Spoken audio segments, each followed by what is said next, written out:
गणेश चतुर्थी 2025 तिथि, पूजा विधि और शुभ मुहूर्त। आप सभी भक्तों को भाद्रपद मास के शुक्ल पक्ष की चतुर्थी गणेश चतुर्थी की ढेर सारी शुभकामनाएं। और आप सभी से हाथ जोड़कर अनुरोध है कि आप हमारे चैनल पर नए आए हैं तो हमारे चैनल ज्ञान दर्पण को सब्सक्राइब जरूर कर लें। गजानन महाराज का आशीर्वाद आप सभी पर सदा ही बना रहे। भक्तों, जैसा कि आप जानते हैं कि सनातन धर्म में जितने भी पर्व आते हैं उनमें से हर पर्व का कोई ना कोई विशेष महत्व होता है।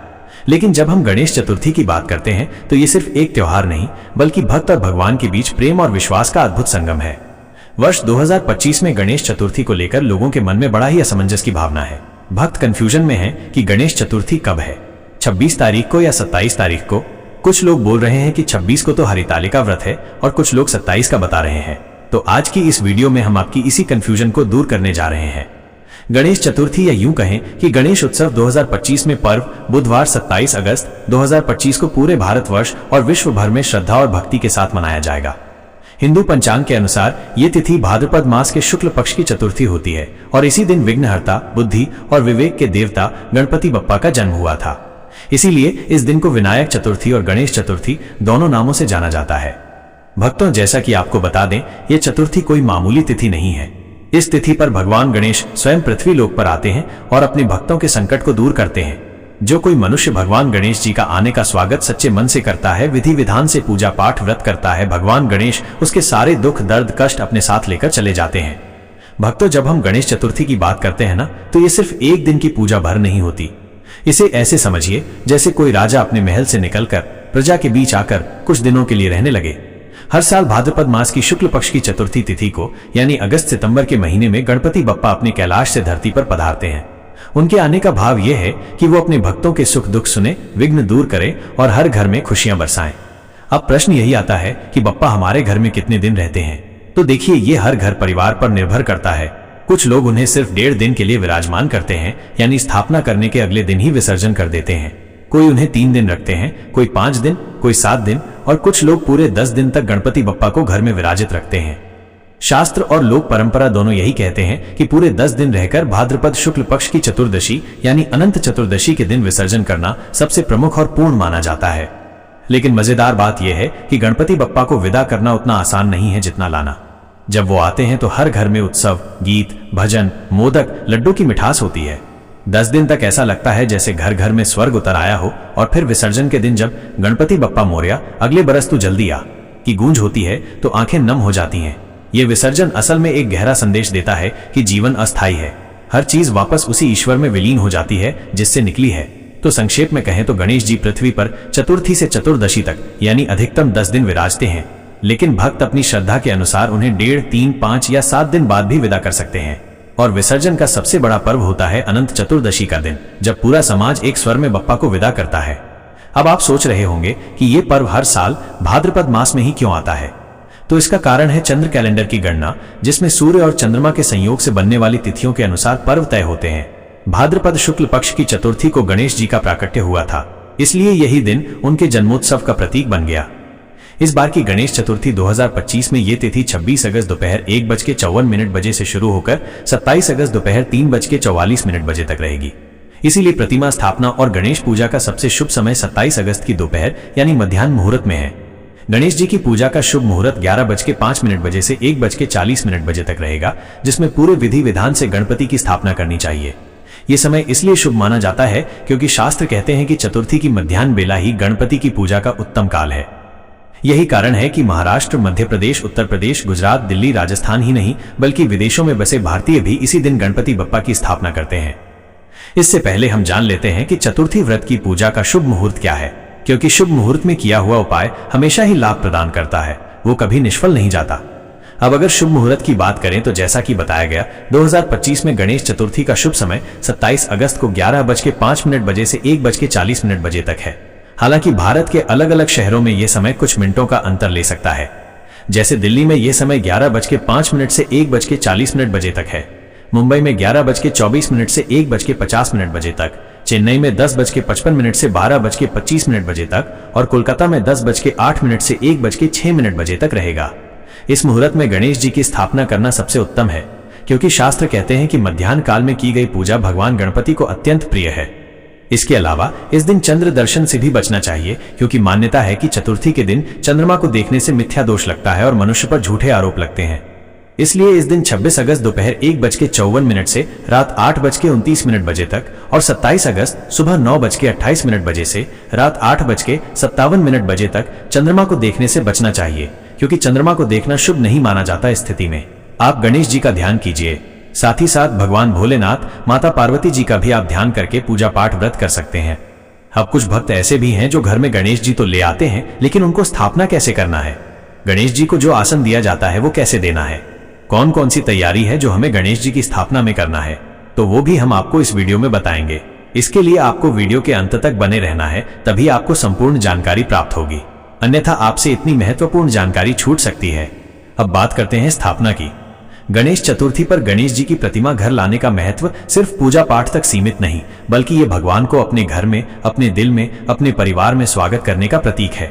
शास्त्रों में कहा गया है, गणपति बप्पा मोरया, अर्थात जब गणेश जी हमारे घर पधारते हैं तो वे सिर्फ मूर्ति नहीं होते, बल्कि साक्षात विघ्नहर्ता के रूप में हमारे बीच विराजमान होते हैं। स्थापना से पहले घर की अच्छे से सफाई करनी चाहिए, क्योंकि ये सिर्फ बाहरी शुद्धि नहीं, बल्कि मन और विचारों की भी पवित्रता का प्रतीक है। स्थापना के लिए मिट्टी की प्रतिमा सबसे श्रेष्ठ मानी जाती है, क्योंकि ये पर्यावरण के अनुकूल होती है और विसर्जन के समय ये धरती में मिलकर पुनः पंच तत्व में विलीन हो जाती है। प्रतिमा घर लाने से पहले कलश स्थापना करना चाहिए और स्थापना स्थल को लाल या पीले वस्त्र से सजाना चाहिए। गणेश जी को पूर्व या उत्तर दिशा की ओर मुख करके स्थापित करना चाहिए, क्योंकि ये दिशा समृद्धि और सकारात्मकता का प्रतीक मानी जाती है। मूर्ति पर सिंदूर, दूर्वा, 3 पत्तियों वाली घास जो गणेश जी को अति प्रिय है, फूल, मोदक और लड्डू अर्पित करें। ये सब करने का कारण सिर्फ परंपरा निभाना नहीं है, बल्कि हर अर्पण का एक आध्यात्मिक और वैज्ञानिक कारण है।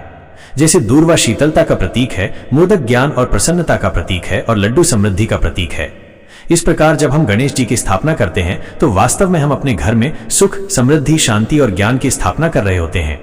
इस प्रकार आपको गणेश जी की सच्चे मन से, पूर्ण श्रद्धा भाव से स्थापना करना है और प्रतिदिन जितने भी दिन गणपति बप्पा आपके घर में विराजमान रहेंगे, उतने दिन आपको कम से कम आरती करना है और भोग में गणेश जी के प्रिय भोग मोदक चढ़ता है। तो अब पूजा विधि की बात करें तो सुबह स्नान कर शुद्ध वस्त्र धारण करें और संकल्प लें कि मैं भाद्रपद मास शुक्ल पक्ष की चतुर्थी को विघ्नहर्ता गणपति की पूजा करूंगा, उनका आशीर्वाद प्राप्त करूंगा। इसके बाद घर के पूजा स्थल में गणेश जी को स्थापित करें। शास्त्रों के अनुसार गणेश पूजन षोडशोपचार से करना चाहिए, यानी 16 प्रकार की सेवाएं: आवाहन, आसन, पाद्य, अर्घ्य, आचमन, स्नान, वस्त्र, गंध, पुष्प, धूप, दीप, नैवेद्य, आरती, मंत्र जप, प्रदक्षिणा और नमस्कार। प्रत्येक सेवा का अपना महत्व है। उदाहरण के लिए दीपक जलाना अज्ञान के अंधकार को दूर करने का प्रतीक है, धूप वातावरण की शुद्धि का प्रतीक है और नैवेद्य अर्पित करना भगवान को अपने जीवन की सारी उपलब्धियां समर्पित करने का भाव है। व्रत नियम के अनुसार इस दिन प्रातः से लेकर पूजा के बाद तक व्रत रखना चाहिए। कुछ लोग फलाहार करते हैं, कुछ लोग निर्जल उपवास भी करते हैं, लेकिन मूल नियम यह है कि व्रत के दौरान मन और वाणी की शुद्धि रखनी चाहिए। झूठ, क्रोध, हिंसा और नकारात्मक विचारों से बचना चाहिए। व्रत का उद्देश्य शरीर को कष्ट देना नहीं है, बल्कि आत्मा को शुद्ध करना और भगवान से सच्चे मन से जुड़ना है। अब आती है सबसे मुख्य बात, आरती। गणेश जी की पूजा बिना आरती के अधूरी मानी जाती है। जब परिवारजन और भक्त मिलकर हाथों में दीप लेकर जय गणेश देवा गाते हैं तो ऐसा लगता है जैसे पूरा वातावरण ही गणेशमय हो गया हो। आरती के समय दीप को गणेश जी के सामने 3, 5 या 7 बार गोल घुमाया जाता है और साथ में घंटी बजाई जाती है। आरती के बाद दीप को अपने माथे पर लगाना चाहिए और प्रसाद सबको वितरित करना चाहिए। भगवान गणेश जी को प्रसन्न करने के लिए प्रसाद का बहुत विशेष महत्व है, क्योंकि गणपति बप्पा भोले स्वभाव के देवता हैं और थोड़े से भाव से भी प्रसन्न हो जाते हैं। गणेश जी को मोदक, लड्डू, गुड़, तिल, नारियल, दूर्वा, दूब घास और लाल फूल विशेष रूप से प्रिय हैं। प्रसाद में खासकर मोदक और लड्डू को सबसे उत्तम माना जाता है, क्योंकि इन्हें भगवान गणेश की प्रिय वस्तु कहा गया है। इसके साथ ही फल, ताजे बने पकवान और पंचामृत का भी प्रयोग किया जा सकता है। पूजा के बाद जब भक्त प्रसाद ग्रहण करते हैं और आपस में बांटते हैं तो इससे न केवल पुण्य की प्राप्ति होती है, बल्कि घर परिवार में प्रेम, सुख, समृद्धि और एकता भी बढ़ती है। प्रसाद वितरण करने से माना जाता है कि भगवान गणेश कृपा बरसाते हैं, विघ्न बाधाएं दूर होती हैं और जिस भाव से भक्त प्रसाद ग्रहण करता है उसे उसी भाव का फल प्राप्त होता है। इसीलिए कहा गया है कि प्रसाद केवल मिठाई या भोजन नहीं, बल्कि भगवान की कृपा का प्रतीक है, जिसे बांटने से घर में लक्ष्मी का वास होता है और हर कार्य में सफलता मिलने लगती है। ये परंपरा हमें ये सिखाती है कि जब हम सब एक स्वर में आरती करते हैं तो ये सामूहिक शक्ति बनकर हमें और हमारे घर को बुरी शक्तियों से बचाती है। जैसा कि भक्तों आप जानते हैं कि कोई भी पूजा पाठ हो, हवन हो, सबसे पहले भगवान गणेश जी की पूजा की जाती है, क्योंकि देवताओं में सबसे उच्च और पूजनीय स्थान भगवान गणेश जी का है। इसीलिए आपको जो भी पूजा विधि हमने बताई है उसे पूर्ण श्रद्धा भाव से करना है, तभी भगवान आपकी परेशानी को सुनेंगे, समझेंगे और उन्हें हमेशा के लिए अपने साथ लेकर चले जाएंगे। इस दिन भक्तों हमें पूजा पाठ करने के साथ साथ कुछ ऐसी सावधानियां भी हैं या कुछ ऐसी गलतियां जो जाने अनजाने में हमारे द्वारा हो जाती हैं, तो उनसे हमें बचना चाहिए। तो ये भी हम आपको बता देते हैं ताकि आप भी इन गलतियों को करने से बच सकें। अन्यथा गणपति बप्पा आपसे नाराज हो सकते हैं और हो सकता है कि वो आपके घर में न पधारें। इसलिए इन गलतियों को करने की सख्त मनाही है। तो चलिए जान लेते हैं कि वो कौन सी गलतियां हैं और किस प्रकार से हमें ध्यान में रखना है। गणेश चतुर्थी के दिन कुछ खास सावधानियां बरतनी चाहिए। पहली बात, पूजा के समय मन और घर की शुद्धि बहुत आवश्यक है। गंदे स्थान पर या बिना स्नान के पूजा करना अशुभ फल देता है। दूसरी बात, इस दिन चंद्रमा नहीं देखना चाहिए। तीसरी बात, मूर्ति हमेशा मिट्टी की ही लें। प्लास्टर ऑफ पेरिस की मूर्ति से पर्यावरण को नुकसान होता है और ये भगवान को भी पसंद नहीं है। और मूर्ति लाते वक्त मूर्ति को अच्छे से चेक कर लेना चाहिए कि वो खंडित ना हो, टूटी फूटी ना हो।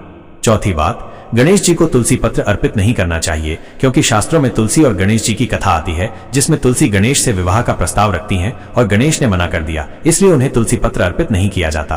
पांचवी बात, भूल से भी पूजा के समय अनादर न करें, मोबाइल या अन्य कार्यों में मन न लगाएं। पूजा पूर्ण श्रद्धा और ध्यान से करनी चाहिए, तभी आपको पूजा का शुभ फल प्राप्त होगा। भगवान गणेश आपकी जो भी परेशानी है, धन को लेकर उसे दूर करेंगे, या कोई कारोबार है जो बिल्कुल बंद पड़ा हुआ है वो शुरू हो जाएगा। जिन संतान नौ को संतान की प्राप्ति होगी, कितनी भी बड़ी से बड़ी समस्या क्यों ना हो, भगवान गणेश जिन्हें संकट विघ्नहर्ता भी कहा जाता है, इसका अर्थ है कि वो आपके जो भी संकट हैं उन्हें हमेशा के लिए हर लेते हैं, या यूं कहें कि दूर कर देते हैं। इसलिए भक्तों, भगवान गणेश का आप अपने घर में अच्छे से स्वागत कीजिए, पूजा पाठ कीजिए, इसका फल आपको जरूर ही मिलेगा। क्योंकि पूज्य गुरु जी ने अपनी कथा में कहा है कि सच्चे मन से की गया पूजा पाठ कभी निष्फल नहीं जाता, हमेशा लाभ ही प्रदान करता है। भक्तों, गणेश चतुर्थी का व्रत केवल एक परंपरा नहीं है, बल्कि ये वो दिव्य संयोग है जब स्वयं विघ्नहर्ता गणपति पृथ्वी पर विराजते हैं। कहते हैं इस दिन बप्पा सिर्फ पूजा से प्रसन्न नहीं होते, बल्कि आपके भावों को पढ़ते हैं। इस व्रत में एक गुप्त रहस्य छुपा है। यदि आप इस दिन गणपति को केवल मोदक ही नहीं बल्कि 8 दूर्वा की गठरी और एक खास संकल्प मंत्र अर्पित कर दें, तो बप्पा जीवन भर आपके घर से दरिद्रता और कष्ट को दूर कर देते हैं। यही कारण है कि गणेश चतुर्थी का प्रसाद सिर्फ मिठाई नहीं, बल्कि बप्पा की कृपा का आशीर्वाद माना गया है। और हाँ, इस दिन एक गुप्त नियम भी है। अगर आपने गणपति के आगे दीपक जलाकर संकटनाशन स्तोत्र पढ़ लिया, तो आपके जीवन की सबसे बड़ी रुकावट भी पल भर में खत्म हो जाती है। भक्तों, ये कोई साधारण व्रत नहीं, बल्कि वो अवसर है जब बप्पा आपके भाग्य की रेखाओं को बदलने आते हैं। भक्तों, अब हम आपको गणेश चतुर्थी व्रत का ऐसा रहस्य बताने जा रहे हैं जिसे सुनकर आप भी कहेंगे, वाह बप्पा, आपने तो जीवन का रास्ता ही बदल दिया। यह रहस्य आपको YouTube पर कोई और चैनल नहीं बता सकता।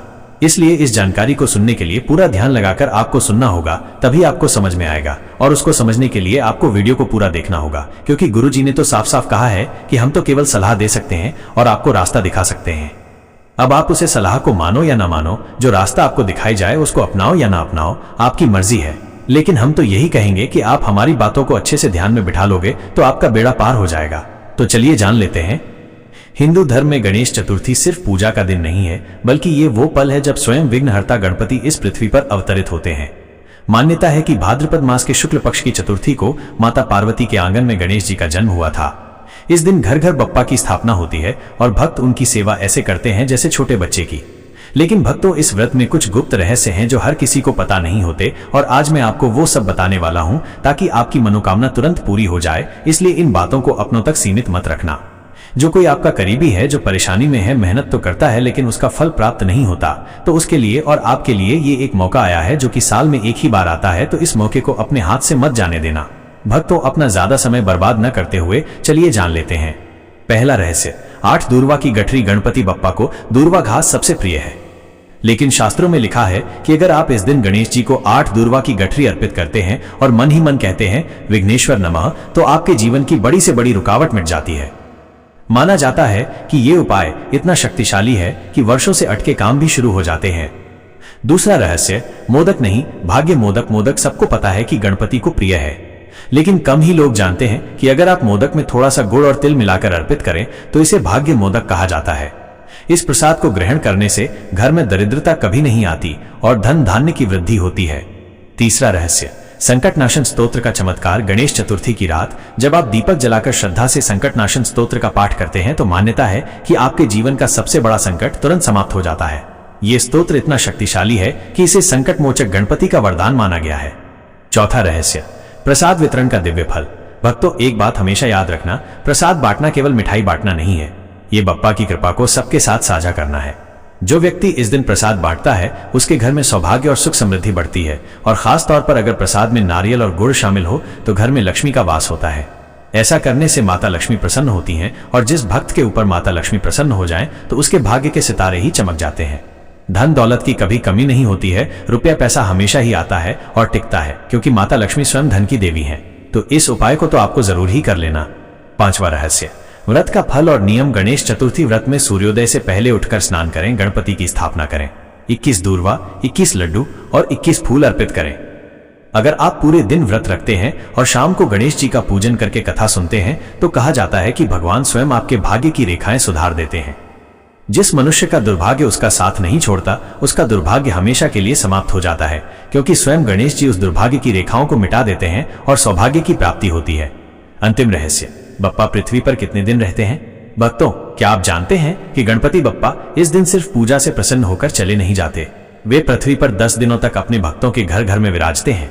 गणेश स्थापना से लेकर अनंत चतुर्दशी के विसर्जन तक वे अपने भक्तों के साथ रहते हैं। इस दौरान हर दिन बप्पा को भोग, आरती और मंत्र जप करने से फल कई गुना बढ़ जाता है, और विसर्जन के समय जब बप्पा को विदा किया जाता है तो वे आशीर्वाद देकर जाते हैं कि अगले साल फिर से आएंगे और आपके जीवन को मंगलमय बनाएंगे। चलिए भक्तों, अब जान लेते हैं कि गणेश विसर्जन कब किया जाएगा और गणेश विसर्जन का महत्व। गणेश चतुर्थी केवल स्थापना का ही पर्व नहीं है, बल्कि इसके 10 दिनों बाद अनंत चतुर्दशी के दिन यानी 6 सितंबर 2025 को गणेश विसर्जन किया जाएगा। यह विसर्जन हमें यह संदेश देता है कि जीवन अस्थायी है। हम चाहे कितनी ही खुशियां और समृद्धि क्यों न पालें, अंततः सब कुछ ईश्वर में ही विलीन हो जाता है। विसर्जन का ये भाव हमें नम्रता और विरक्ति सिखाता है। महाराष्ट्र और पूरे भारत में गणपति बप्पा मोरया, अगले बरस तो जल्दी आ के जयकारों के साथ भक्त गणपति को विदा करते हैं और ये उत्सव हर्षोल्लास के साथ समाप्त होता है।